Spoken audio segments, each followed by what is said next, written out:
ವೀಕ್ಷಕರೇ, ಪ್ರತಿದಿನ ಪೂರ್ವದಲ್ಲಿ ಹುಟ್ಟುವಂತ ಸೂರ್ಯ ಪಶ್ಚಿಮದಲ್ಲಿ ಹೇಗ್ ಮುಳುಗ್ತಾನೋ ಅದೇ ರೀತಿ ಇಲ್ಲಿ ಹುಟ್ಟಿದ ಪ್ರತಿಯೊಬ್ಬ ವ್ಯಕ್ತಿ ಕೂಡ ಸಾಯಲೇಬೇಕು. ಅದೇ ಸೃಷ್ಟಿಯ ನಿಯಮ ಕೂಡ. ಇಲ್ಲಿ ಎಲ್ಲರಿಗೂ ಮರಣವೆಂಬುದು ಇದ್ದೇ ಇದೆ. ಇದರಿಂದ ತಪ್ಪಿಸಿಕೊಳ್ಳೋದಕ್ಕೆ ಯಾರಿಗೂ ಸಾಧ್ಯ ಇಲ್ಲ. ಈ ಒಂದು ಸತ್ಯವನ್ನ ಬದುಕಿರುವಾಗ ಅನೇಕರು ಮರೆತು ವರ್ತಿಸ್ತಾರೆ. ನಮ್ಮಲ್ಲಿ ಅಂದ್ರೆ ಹಿಂದೂಗಳಲ್ಲಿ ಯಾರಾದರೂ ಸತ್ರೆ ಶಂಖನಾದವನ್ನ ಮಾಡಲಾಗುತ್ತೆ. ಇವತ್ತು ಯಾರಾದರೂ ಸತ್ರೆ ಮಾರನೇ ದಿನ ಅವರ ಶವ ಸಂಸ್ಕಾರವನ್ನ ಮಾಡ್ತಾರೆ. ಒಂದ್ ವೇಳೆ ರಾತ್ರಿ ಯಾರಾದರೂ ಸತ್ರೆ ಅವರ ಶವವನ್ನ ಒಂಟಿಯಾಗಿ ಇರೋದಿಕ್ಕೆ ಬಿಡೋದಿಲ್ಲ. ಶವವನ್ನ ಯಾಕೆ ಈ ರೀತಿ ಒಂಟಿಯಾಗಿ ಇಟ್ಕೊಳ್ಳೋದಕ್ಕೆ ನಮ್ಮಲ್ಲಿ ಅವಕಾಶ ಇಲ್ಲ ಅಂತ ನಿಮ್ಗೆ ಗೊತ್ತಾ ವೀಕ್ಷಕರೇ? ಈ ಬಗ್ಗೆ ಗರುಡ ಪುರಾಣದಲ್ಲಿ ಸವಿಸ್ತರವಾಗಿ ಹೇಳಲಾಗಿದೆ. ಬನ್ನಿ ವೀಕ್ಷಕರೇ, ಇವತ್ತಿನ ಈ ಒಂದು ವಿಡಿಯೋದಲ್ಲಿ ಇದರ ಸುತ್ತ ಇರುವಂತಹ ಒಂದಷ್ಟು ಸಂಗತಿಗಳನ್ನ ತಿಳಿತಾ ಹೋಗೋಣ.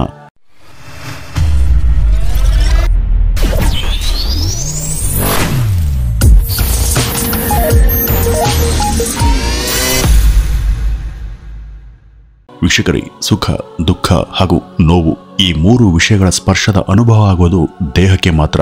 ಆತ್ಮಕ್ಕೆ ಇವು ಗೊತ್ತಾಗೋದಿಲ್ಲ. ಆತ್ಮಕ್ಕೆ ಸಾವು ಕೂಡ ಇಲ್ಲ. ಆತ್ಮ ದೇಹದಿಂದ ದೇಹಕ್ಕೆ ರವಾನೆ ಆಗ್ತಿರುತ್ತೆ. ಈ ಗರುಡ ಪುರಾಣದಲ್ಲಿ ಇದಕ್ಕೂ ಮಿಗಿಲಾದಂತಹ ಹಲವು ರೋಚಕ ಸನ್ನಿವೇಶಗಳ ಬಗ್ಗೆ ವಿವರ ಇದೆ. ದೇಹ ಸತ್ತ ನಂತರ ಎಷ್ಟೋ ಹೊತ್ತಿನವರೆಗೂ ಆತ್ಮ ಅದರ ಸುತ್ತನೆ ತಿರುಗುತ್ತೆ ಅಂತ ಗರುಡ ಪುರಾಣದಲ್ಲಿ ಹೇಳಲಾಗಿದೆ. ಯಾರಾದರೂ ಸೂರ್ಯ ಮುಳುಗಿದ ನಂತರ ಸಾವನ್ನಪ್ಪಿದಾಗ ಅವರ ದೇಹವನ್ನು ರಾತ್ರಿಯೆಲ್ಲ ಇಟ್ಕೊಂಡು ಬೆಳಗ್ಗೆ ಅದರ ಅಂತ್ಯ ಸಂಸ್ಕಾರ ಮಾಡುವಂತ ಪದ್ಧತಿ ನಮ್ಮ ಗರುಡ ಪುರಾಣದಲ್ಲಿ ಇದೆ. ರಾತ್ರಿ ಅಥವಾ ಮಧ್ಯರಾತ್ರಿ ಸಾವು ಸಂಭವಿಸಿದಾಗಲೂ ಕೂಡ ಬೆಳಗ್ಗೆವರೆಗೂ ಕಾದು ಮರುದಿನ ಅದರ ಅಂತ್ಯ ಸಂಸ್ಕಾರವನ್ನ ಮಾಡಲಾಗುತ್ತೆ. ಕಾರಣ, ಸೂರ್ಯಾಸ್ತದ ಯಾವುದೇ ಸಮಯದಲ್ಲಿ ದೇಹದ ಅಂತ್ಯಕ್ರಿಯೆ ನಡೆಸಿದ್ರೆ ಅಂಥವ್ರಿಗೆ ಮೋಕ್ಷ ಪ್ರಾಪ್ತಿಯಾಗೋದು ಎಂಬ ನಂಬಿಕೆ ನಮ್ಮಲ್ಲಿದೆ. ಇದೇ ಕಾರಣಕ್ಕೆ ಸತ್ತ ದೇಹವನ್ನ ರಾತ್ರಿಯ ಸಮಯದಲ್ಲಿ ಒಂಟಿಯಾಗಿ ಯಾವ ಕಾರಣಕ್ಕೂ ಇರಲು ಬಿಡೋದಿಲ್ಲ. ಕನಿಷ್ಠ ಪಕ್ಷ ಅದರ ಅಕ್ಕಪಕ್ಕದಲ್ಲಿ ಯಾರಾದರೂ ಒಬ್ರು ಇದ್ದೇ ಇರ್ತಾರೆ. ಅಷ್ಟಕ್ಕೂ ಶವವನ್ನ ಒಂಟಿಯಾಗಿ ಇರೋದಕ್ಕೆ ಯಾಕೆ ಬಿಡಲ್ಲ ಅಂತ ಕೇಳಿದ್ರೆ, ಹಾಗ್ಬಿಟ್ರೆ ನಾಯಿ ಬೆಕ್ಕುಗಳಂತ ಯಾವುದಾದ್ರೂ ಕ್ಷುದ್ರ ಜೀವಿಗಳು ಅದರ ಬಳಿಗೆ ಬಂದು ದೇಹವನ್ನ ಎಳೆದಾಡಿ ತಿನ್ನೋದಿಕ್ಕೆ ಪ್ರಯತ್ನಿಸಬಹುದು ಎಂಬ ಕಾರಣಕ್ಕೆ. ಹಾಗೇನೆ ಒಂಟಿಯಾಗಿ ಬಿಟ್ರೆ ಆ ದೇಹದ ಆತ್ಮ ಯಮಲೋಕದ ಕಡೆಗೆ ಹೋಗುತ್ತೆ ಎಂಬ ನಂಬಿಕೆ ಗರುಡ ಪುರಾಣದಲ್ಲಿ ಇದೆ. ಹೀಗಾಗಿ ಈ ರೀತಿ ಆಗೋದನ್ನ ತಡೆಯೋದಕ್ಕೆ ಯಾರಾದರೂ ಒಬ್ಬರು ಸದಾ ಅದರ ಮುಂದೆ ಕಾವಲಿಗೆ ನಿಲ್ಲಬೇಕಾಗುತ್ತೆ. ಹಾಗೂ ಆ ಶವದಿಂದ ಹೊರಡುವಂತ ದುರ್ವಾಸನೆಯನ್ನ ತಡೆಯೋದಿಕ್ಕೆ ಅದರ ಸುತ್ತ ಊದುಗಡ್ಡಿಗಳನ್ನ ಹಚ್ಚಿಡಲಾಗುತ್ತೆ. ಹೀಗೆ ಮಾಡಿದಾಗ ಆ ದೇಹದಿಂದ ಹೊರಬರುವಂತ ದುರ್ಗಂಧ ಕಡಿಮೆಯಾಗುತ್ತೆ. ಈ ವಿಷಯಗಳಿಗೆ ಸಂಬಂಧಪಟ್ಟಂತೆ ಹಿಂದೊಮ್ಮೆ ವಿಷ್ಣುವಿನ ವಾಹನವಾದ ಗರುಡ ಕೇಳದಂತ ಪ್ರಶ್ನೆಗಳಿಗೆ ವಿಷ್ಣು ಈ ರೀತಿಯಾಗಿ ಉತ್ತರಿಸ್ತಾನೆ. ಓ ಪಕ್ಷಿ ರಾಜನೇ, ಸತ್ತ ವ್ಯಕ್ತಿಗೆ ಸಂತಾನವಿದ್ದಲ್ಲಿ ಅವರು ಅಲ್ಲಿಗೆ ಬರೋವರೆಗೂ ಆ ಒಂದು ಶವವನ್ನ ಹಾಗೆ ನೀಡಬೇಕು. ಒಂದ್ ವೇಳೆ ಆ ವ್ಯಕ್ತಿಯ ಮಕ್ಕಳು ಅಲ್ಲಿಗೆ ಬರುವ ಮುನ್ನನೇ ಅವರ ಶವ ಸಂಸ್ಕಾರ ಮಾಡೋದಕ್ಕೆ ಮುಂದಾದಲ್ಲಿ ಅಂಥವ್ರಿಗೆ ಸದ್ಗತಿ ದೊರೆಯೋದಿಲ್ಲ. ಇಲ್ವಾದಲ್ಲಿ ಅವರ ಆತ್ಮ ಮೋಕ್ಷ ಸಿಗದೆ ಭೂಮಿಯ ಮೇಲೆ ಅಂತರ್ಪಿಶಾಚಿಯಾಗಿ ಅಲಿತಾನೆ ಇರುತ್ತೆ. ಇದೇ ಕಾರಣಕ್ಕೆ ಅವರ ಸಂತಾನ ಅಲ್ಲಿಗೆ ಬರೋವರೆಗೂ ಆ ಶವದ ಸುತ್ತ ಯಾರಾದರೂ ರಕ್ಷಣೆ ಕೊಡ್ತಾ ಅಲ್ಲಿ ಇರಬೇಕಾಗುತ್ತೆ ಅಂತ ಹೇಳಿದ್ದ. ಇನ್ನು ಯಾರಾದ್ರೂ ರಾತ್ರಿಯ ಸಮಯದಲ್ಲಿ ಅವರ ದಹನ ಕ್ರಿಯೆ ನಡೆದರೆ ಅಂಥವರು ಸೀದಾ ನರಕಕ್ಕೆ ಹೋಗ್ತಾರೆ. ಅವರು ಮುಂದಿನ ಜನ್ಮದಲ್ಲಿ ದಾನವಲೋಕದಲ್ಲಿ ಜನಿಸಿ ನಾನಾ ವಿಧದ ಸಂಕಷ್ಟಗಳನ್ನ ಎದುರಿಸಬೇಕಾಗುತ್ತೆ. ಹಾಗೂ ರಾತ್ರಿಯ ಸಮಯದಲ್ಲಿ ಅದರ ಸುತ್ತ ಯಾರೋ ನೋಡ್ಕೊಳ್ಳೋರು ಇರದೇ ಹೋದಾಗಲೂ ಸುತ್ತ ಇರುವ ಕೆಲವು ದುಷ್ಟ ಪ್ರೇತಾತ್ಮಗಳು ಆ ದೇಹದ ಒಳಗೆ ಪ್ರವೇಶ ಪಡೆಯುವಂತ ಸಾಧ್ಯತೆ ಹೆಚ್ಚಿರುತ್ತೆ ಅಂತ ಹೇಳಲಾಗುತ್ತೆ. ಹಾಗಾದಾಗಲೂ ಕೂಡ ಆ ದೇಹಕ್ಕೆ ಮುಕ್ತಿ ಅನ್ನೋದು ಬಹುಕಾಲದವರೆಗೂ ಸಿಗಲ್ಲ.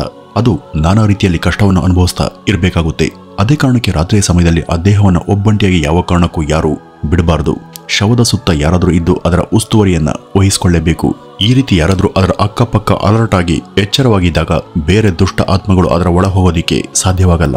ಆ ದೇಹ ಸತ್ತ ಅನೇಕ ಸಮಯದವರೆಗೂ ಅದರ ಆತ್ಮ ಅಲ್ಲೇ ಇದ್ದು ಅದರ ಸುತ್ತ ಇರೋರನ್ನ ಗಮನಿಸ್ತಾನೆ ಇರುತ್ತೆ ಅಂತ ಗರುಡ ಪುರಾಣ ಹೇಳುತ್ತೆ. ದೇಹ ಸತ್ತ ಬಳಿಕ ಆತ್ಮಕ್ಕೆ ಆಗುವ ವಿವಿಧ ಅನುಭವ ಹಾಗೂ ಅದು ತಲುಪುವ ವಿವಿಧ ವಿಚಿತ್ರ ಸ್ಥಿತಿಗಳ ಬಗ್ಗೆ ಗರುಡ ಪುರಾಣದಲ್ಲಿ ಮೈ ನವಿರಳಿಸುವಂತ ವಿವರಗಳಿವೆ.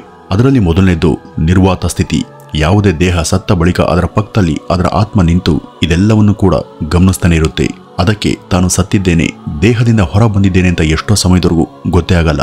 ಅದು ಆ ಸಮಯದಲ್ಲಿ ಆತಂಕ, ಗಾಬರಿ ಹಾಗೂ ಗೊಂದಲದಲ್ಲಿದ್ದು ತಾನು ಎಚ್ಚರವಾಗಿದ್ದೇನೆ ಹಾಗೂ ಇಲ್ಲಿಯೇ ಇದ್ದೇನೆ ಅಂತ ಸುತ್ತ ಇರೋರಿಗೆ ಹೇಳೋದಕ್ಕೆ ಬಹಳ ಪ್ರಯತ್ನಿಸುತ್ತೆ. ಆದ್ರೆ ಅದರ ಇರುವಿಕೆ ಬಗ್ಗೆ ಸುತ್ತ ಇರುವಂತ ಯಾರಿಗೂ ಗೊತ್ತಾಗಲ್ಲ. ಎಲ್ಲರೂ ಕೂಡ ಅದರ ದೇಹದ ಸುತ್ತ ನಿಂತು ರೋಧಿಸ್ತಿರ್ತಾರೆ. ಇನ್ನು ಎರಡನೆಯದ್ದು ಸಾಧಾರಣ ಸ್ಥಿತಿ ಹಾಗೂ ಸಾಮಾನ್ಯ ವರ್ತನೆ.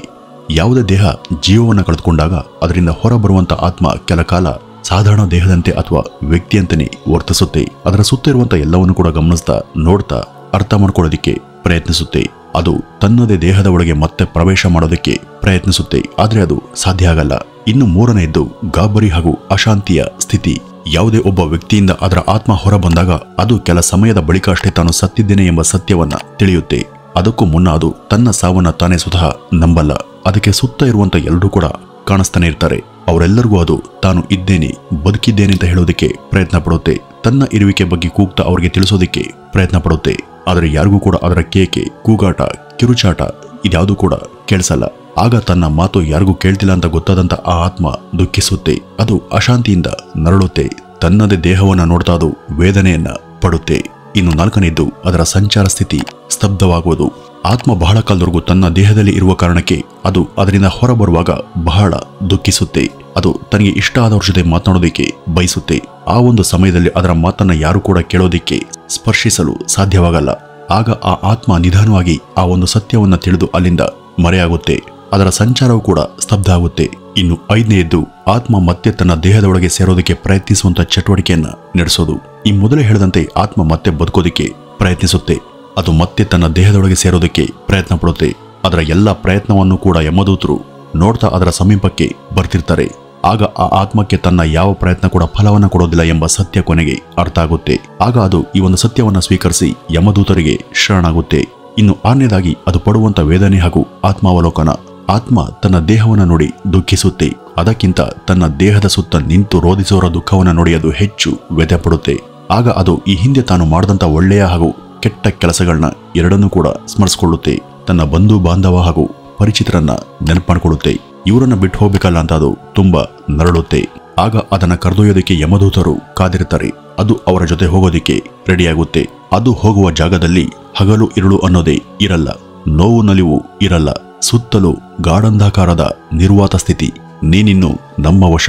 ನಿನ್ನ ಪಾಪ ಪುಣ್ಯಗಳ ಅನುಸಾರ ನೀನು ಎಲ್ಲಿಗೆ ಹೋಗಬೇಕು ಅಂತ ತೀರ್ಮಾನ ನಮ್ಮ ಲೋಕದಲ್ಲಿ ನಡೆಯುತ್ತೆ.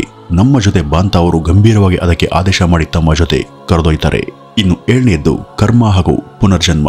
ಆತ್ಮ ಅವರ ಜೊತೆ ಹೋಗುತ್ತೆ. ಅದು ಭೂಮಿಯ ಮೇಲೆ ಎಸಗ್ತಂತ ಪಾಪ ಹಾಗೂ ಪುಣ್ಯ ಕಾರ್ಯಗಳ ಅನುಸಾರ ಅದಕ್ಕೆ ಅಲ್ಲಿ ಯಾವ ಲೋಕ ಎಂಬ ನಿರ್ಣಯ ಆಗುತ್ತೆ. ಕೆಲ ಆತ್ಮಗಳು ನರಕಕ್ಕೆ ಹೋದರೆ ಕೆಲವೊಂದು ಸ್ವರ್ಗಕ್ಕೆ ಹೋಗ್ತವೆ. ಕೆಲವು ಬಹಳ ಬೇಗನೆ ಮುಕ್ತಿ ಪಡೆದು ಪುನರ್ಜನ್ಮ ಪಡೆದರೆ ಕೆಲವೊಂದು ಮುಕ್ತಿ ಪಡೆಯೋದಕ್ಕೆ ಬಹಳ ಸಮಯ ಆಗುತ್ತೆ. ಅಲ್ಲಿವರೆಗೂ ಅವು ಯಮ ಸೂಚನೆ ಕೊಟ್ಟಂತ ಲೋಕದಲ್ಲಿ ಹೆಚ್ಚು ಕಾಲದವರೆಗೂ ಕಾಲ ಕಳೀತವೆ ಅಂತ ಗರುಡ ಪುರಾಣದ ಪುಟಗಳು ಈ ಬಗ್ಗೆ ಹಲವು ರೋಚಕ ಸಂಗತಿಗಳನ್ನ ತಿಳಿಸ್ತವೆ. ವೀಕ್ಷಕರೇ, ಈ ಸಾವು, ನೋವು, ನರಕ, ಸ್ವರ್ಗ, ಆತ್ಮ, ಪುನರ್ಜನ್ಮ, ಕರ್ಮ ಮುಂತಾದ ಸಂಗತಿಗಳ ಬಗ್ಗೆ ಎಷ್ಟು ತಿಳಿದ್ರೂ ಕೂಡ ಕಡಿಮೆನೆ. ಈ ಬಗ್ಗೆ ಗರುಡ ಪುರಾಣ ಹಲವು ಭಯಾನಕ ಸಂಗತಿಗಳನ್ನ ತಿಳಿಸಿದೆ. ಇಷ್ಟೇ ಅಲ್ಲ, ಅನೇಕ ಧರ್ಮಗಳಲ್ಲಿ ಈ ಬಗ್ಗೆ ಹಲವು ವಿಚಿತ್ರ ನಂಬಿಕೆಗಳಿವೆ. ಈ ಸ್ವರ್ಗ, ನರಕ, ಪಾಪ, ಪುಣ್ಯ ಹಾಗೂ ಆತ್ಮಗಳ ಬಗ್ಗೆ ಬಹುತೇಕ ಎಲ್ಲಾ ಧರ್ಮಗಳಲ್ಲೂ ಕೂಡ ಇರುವಂತಹ ನಂಬಿಕೆಗಳು ಮತ್ತು ವಿವರಗಳ ನಡುವೆ ಸಾಕಷ್ಟು ಹೋಲಿಕೆ ಹಾಗೂ ಸಾಮ್ಯತೆ ಇರುತ್ತೆ. ಇನ್ನು ಇದರ ಬಗ್ಗೆ ನಿಮ್ಮ ಅನಿಸಿಕೆ ಏನು ಅಂತ ಕಮೆಂಟ್ನ ಮೂಲಕ ತಿಳಿಸಿ ಅಂತ ಹೇಳ್ತಾ ಈ ಒಂದು ವಿಡಿಯೋವನ್ನ ಇಲ್ಲಿಗೆ ಮುಗಿಸೋಣ. ನಮಸ್ಕಾರ.